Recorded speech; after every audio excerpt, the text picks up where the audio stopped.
This video is going to explain best practices in recording your class on Google Meet and posting it for your students. Now to do that, we're going to use Panopto Video, which we have integrated into Canvas. And we'll have a smooth process, give you the ability to edit without much trouble and securely preserve the work for your students so that other people are not able to see it. And if there's private sensitive things, you'll be able to limit that as well. All right, so you're in class, you're using Google Meet to teach, and you go ahead and tell your students, hey, I'm going to record class. I'm going to go ahead and record my meeting. So when you record, it's going to ask to make sure that everyone in the class is ready, and you'll click start. Okay, and you'll see a little record, and your students will too, so they'll know that the class is being recorded. Now, one thing you may find is a student may say, hey, professor, whatever, I submitted that assignment, you gave me some feedback on it, I didn't really understand what you meant, and you're like, wait a second, let me just stop the recording for a second, and I'm going to stop the recording and answer your question. And that way I can answer that and it's not part of the recording. And then I'm going to go ahead and record the meeting and rejoin that piece. So you can start and stop those recordings, and that's a really handy way to have a sensitive discussion.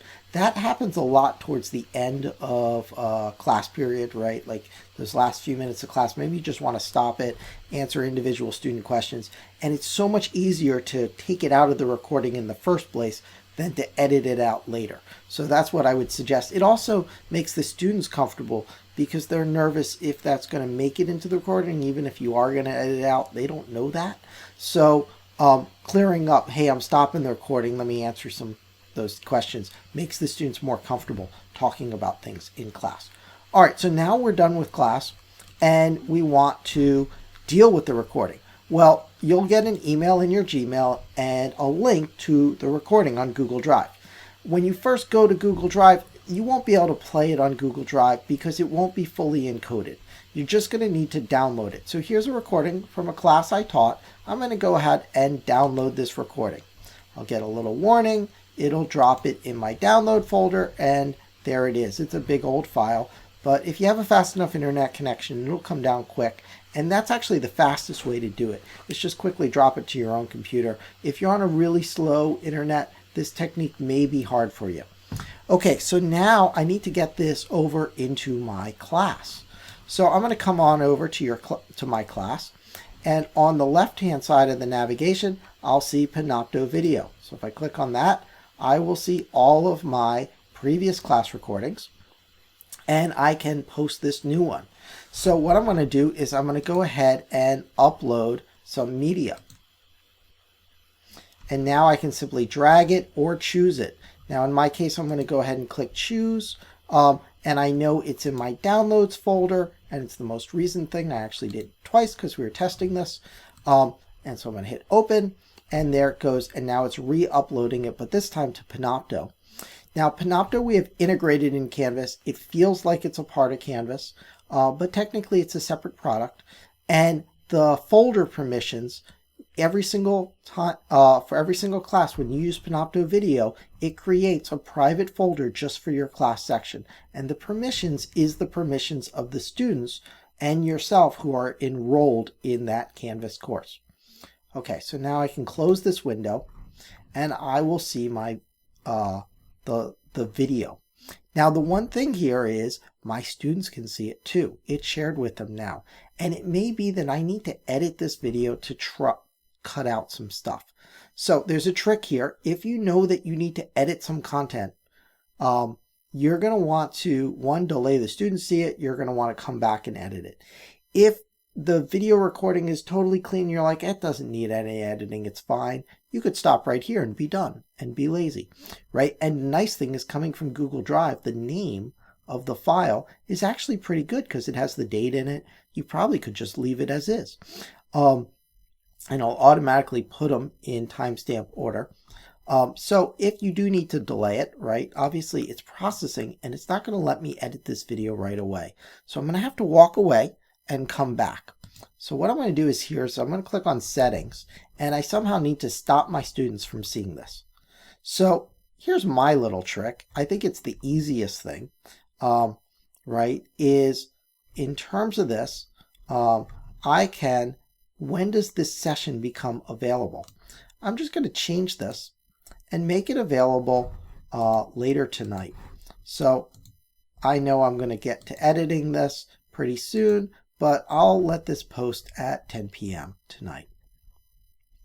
And that's just a little way that I don't have to worry that students might see the unedited version of this where maybe I had some sensitive student communications. So let me go ahead, and while I'm here, maybe I can also edit the name, because I have here this little extra information. If you wanted to change the name, you can edit it. When you're in Panopto, this is always a little confusing for people. You click that edit, you need to save this one field.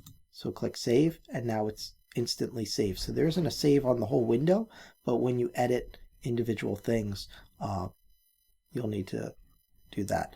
One thing you may want to come back later is change the preview image. I have noticed when students get in the class before faculty, or if you record and a student happens to be talking while you record, often the very first part of the video becomes the preview image. This hasn't processed this video, so we're not seeing that yet.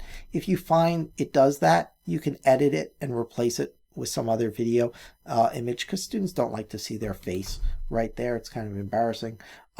So we'll close this. I can safely wait until this finishes processing, and we're going to just magically snap our fingers and be back in a second. Okay, so hopefully you had a quick break. You could stop at this point and your video is posted. We put a delay on it just in case you wanted to edit, but you didn't even have to do that if you didn't need to edit your video.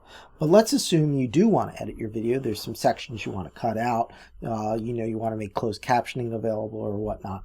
So let's click over here on edit and do that.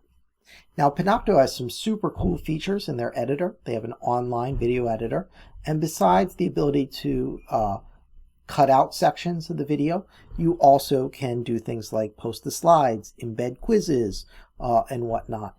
We don't need to get that fancy for the most part. We're going to try to keep things simple because I'm assuming this is a class recording. And so for class recordings, you're not going to use it from semester to semester. Not as many of your students will watch it because hopefully they were there in class in the first place. So they're using it for review purposes. So I'm going to go to captions and choose to import automatic captions. Now I already did this, so my captions are already here. But if they weren't already here, you go to here, choose import automatic captions. Now these captions are good, but they're not great. So you may want to click in here and edit certain sections. So you can just click, type. It's as simple as that, but it gives you a starting spot. I would say that for most faculty, for most courses, I would not overstress on editing the captions, right? But you know your specific situation, you know the students that are in your class and whether or not they've requested accommodations, and so you know how important this is. And if they have requested accommodations, there are some extra tools at their disposal through the Office of Accommodations that does higher end captioning. And so if you find yourself feeling the need to deeply caption stuff and it is sucking up a lot of your time, please talk to myself, Josh Blumberg, or Aaron Ferrara in the Office of Accommodations. Okay, so down here at the bottom, we have a timeline of our video. And as I play the video, we will see, I'm going to turn off the audio for a second while it's playing. We will see the video obviously play, and this little red line moves because it's moving with our timestamp of how far through the video we are. You can click this little arrow to expand this so we get a little bit of a bigger view, which is helpful for a long class.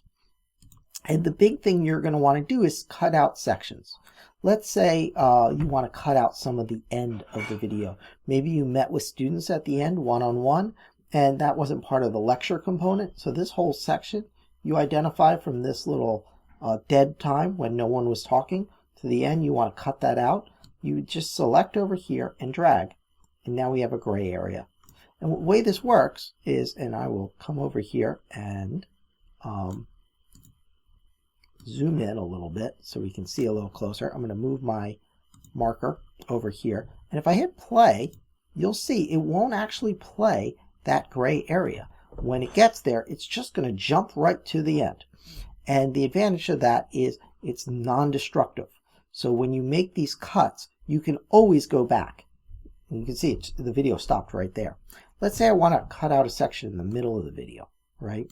Maybe it's this dead time here, or maybe there's a sensitive discussion in here that I really don't want students to be able to review. We were talking about some topics or something came up in the class and I'm like, you know what? I don't really want that on the recorded video. Boom, I hold down my mouse, I just drag over that section and I have a gray area. Now if I play from here, it would literally skip that section when I hit play.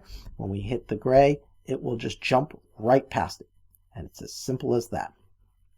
So that's how you're going to make cuts in your video. You see it jumped right over it. And again, I can just simply select one side, move all the way back, and it will just disappear that cut. So nothing is destructive in the cuts.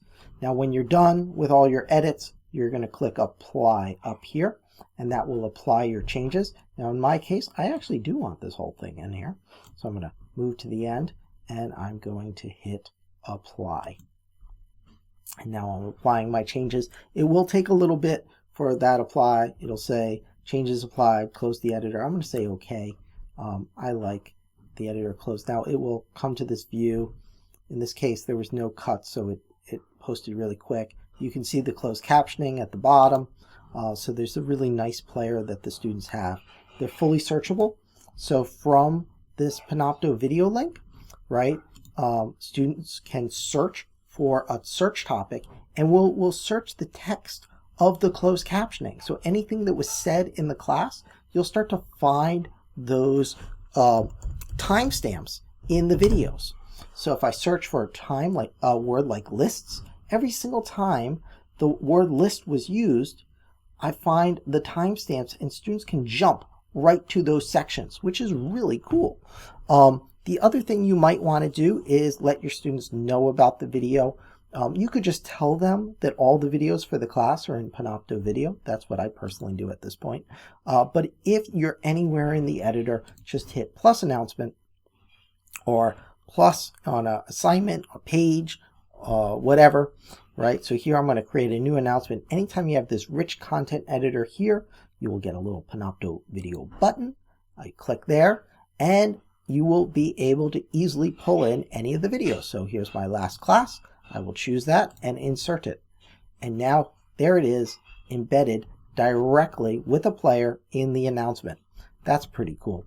All right, so I'm going to cancel that because I don't want to actually post it in my class.